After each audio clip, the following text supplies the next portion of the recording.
은퇴 1년 차 63세 남자의 일기 노는 삶을 선택한 이유, 그게 정말 다일까? 은퇴 후 첫 해 세상 모든 것이 새롭다. 더 이상 출근을 하지 않아도 되고 알람 소리에 쫓겨 일어날 필요도 없다. 회사에서의 모든 일정을 떠나 자유라는 단어가 무엇인지 본격적으로 실감하게 된 시점이다. 하지만 그 자유가 과연 기대했던 대로 영화 속처럼 평화롭고 행복하기만 할까? 처음엔 가벼운 마음으로 시작했지만 시간이 흐를수록 은퇴 후의 삶은 내 예상과는 조금 다른 모습이 되어갔다. 물론 많은 사람들이 은퇴 후 여유로운 삶을 상상한다. 일과 스트레스로부터의 해방, 좋아하는 취미를 마음껏 즐기는 일상. 하지만 그렇게 편안한 노후가 반드시 행복을 보장하지 않는다는 사실을 알게 된 건 은퇴 1년 차가 지난 후의 일이었다. 그렇다면 나는 왜 은퇴 후 노는 삶을 선택했을까? 그 선택이 정말 맞았을까? 이런 의문은 많은 이들이 은퇴 후 겪는 고민일 것이다. 젊은 시절 우리는 노는 삶이 결국 목표라 생각했다. 하지만 막상 그 삶을 살아보니 그 안에 숨겨진 갈증과 불안감이 어딘가 존재하는 것을 느끼게 된다. 사실 나처럼 63세에 은퇴한 사람들에게 그 노는 삶이란 단순히 여유를 즐기기 위한 것이 아니라 일상에서 느끼지 못했던 의미를 찾고 싶은 욕망에서 비롯된 선택이었을지도 모른다. 이 글에서는 은퇴 후 노는 삶을 선택한 나의 경험을 바탕으로 많은 사람들이 은퇴 후에 겪는 감정적, 현실적 문제들을 풀어보려고 한다. 나처럼 놀기만 한다고 생각했지만 그 속에 숨겨진 진짜 이유와 그에 따른 변화들을 살펴보자. 그리고 실제로 은퇴 후 생긴 다양한 현실적인 문제들과 그에 대한 해결책도 함께 알아보자. 1. 은퇴 후에 노는 삶, 그 너머의 진짜 이유. 은퇴 후 한동안 나는 시간을 허비하는 기분이 들었다. 처음엔 좋았다. 오랫동안 하지 못했던 취미를 즐기기도 했고 그동안 미뤄왔던 여행도 다녀왔다. 친구들과 함께 골프도 치고 매일 아침 커피 한 잔의 여유를 즐기며 산책도 했다. 그러나 시간이 지나면서 점점 그 놀기가 지루해졌다. 도대체 뭘 해야 할지 몰라 멍하니 하루를 보내는 날이 많아지기 시작했다. 무언가 의미 있는 일을 하고 싶었고 그동안 쌓인 경험을 누군가와 공유하고 싶다는 생각이 들었다. 이런 생각은 자연스럽게 나를 책임감이라는 문제에 직면하게 했다.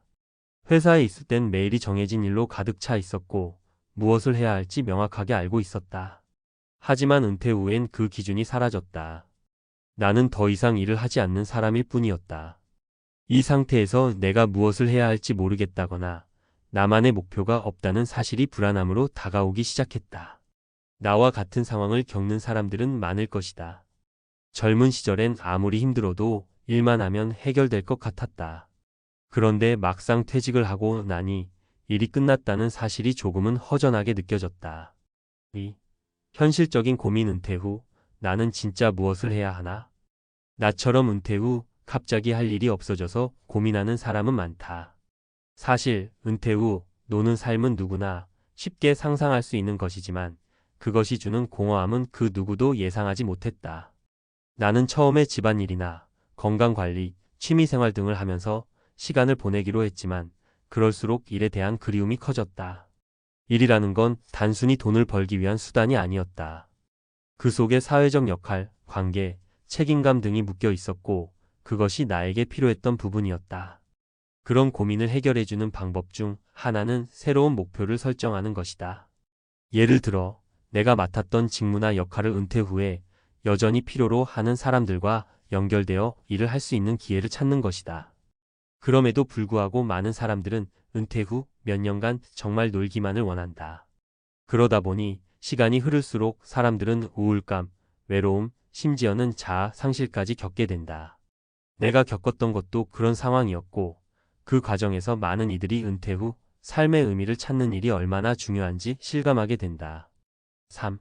전문가의 시각. 은퇴 후 행복을 위한 현실적 조언. 전문가들에 따르면 은퇴 후 삶에서 중요한 건 사회적 연결과 목표 의식을 유지하는 것이다.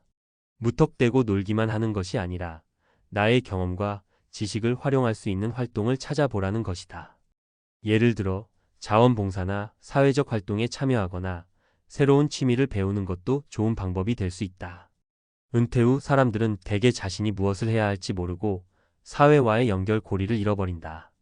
이로 인해 우울증이나 스트레스를 겪는 경우가 많다. 이를 방지하려면 무엇을 위해 살아갈 것인지에 대한 명확한 목표가 필요하다. 또한 건강을 유지하는 것도 매우 중요하다. 은퇴 후 갑자기 늘어난 여유 시간에 아무것도 하지 않으면 체력은 물론 정신적인 건강에도 문제가 생길 수 있다. 나 역시 매일 산책을 하며 몸을 움직였고 이 작은 변화가 나의 은퇴 생활을 더욱 활기차게 만들어 주었다. 4. 은퇴 후 사람들의 다양한 경험 사례. 이제 실제로 은퇴 후 노는 삶을 선택한 사람들의 사례를 들어보자. 사례 1. 60대 초반의 한 자영업자. 은퇴 후에는 사랑방을 운영하다. 김영수 씨는 60대 초반에 은퇴한 후 취미로 시작했던 작은 사랑방을 운영하게 되었다. 처음엔 단순히 친구들과 모이는 장소 정도로 생각했지만 시간이 지나면서 사람들과의 교류를 통해 큰 보람을 느꼈다.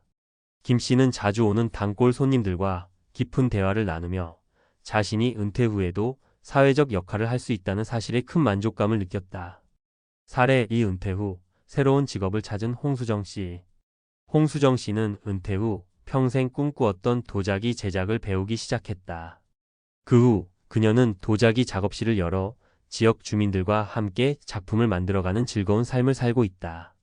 홍 씨는 은퇴 후 시작한 일에 큰 만족감을 느끼며 은퇴 후에는 놀기만 하는 것보다 자신의 열정을 따라 살아가는 것이 중요하다고 이야기한다.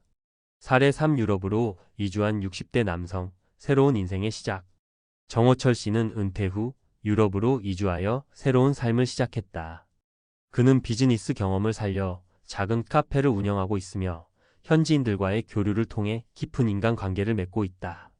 그에게 노는 삶은 단순한 여유가 아니라 새로운 환경에서 자신을 찾고 더 나아가 글로벌한 경험을 쌓는 의미를 가지고 있다. 마치며 노는 삶이 단순한 자유와 여유만을 의미하는 것은 아니다. 은퇴 후에는 의미 있는 일과의 연결이 필요하다. 내가 처음에 기대했던 것과는 다르게 은퇴 후에도 나에게는 여전히 많은 해야 할 일들이 있었다. 하지만 그 일들이 나를 더욱 성장시키고 나 자신을 더 잘 이해하게 만들어줬다. 결국 은퇴 후 삶의 의미는 내가 얼마나 스스로에게 도전하고 사람들과의 관계를 유지하며 나만의 목표를 가지고 살아가느냐에 달려 있다.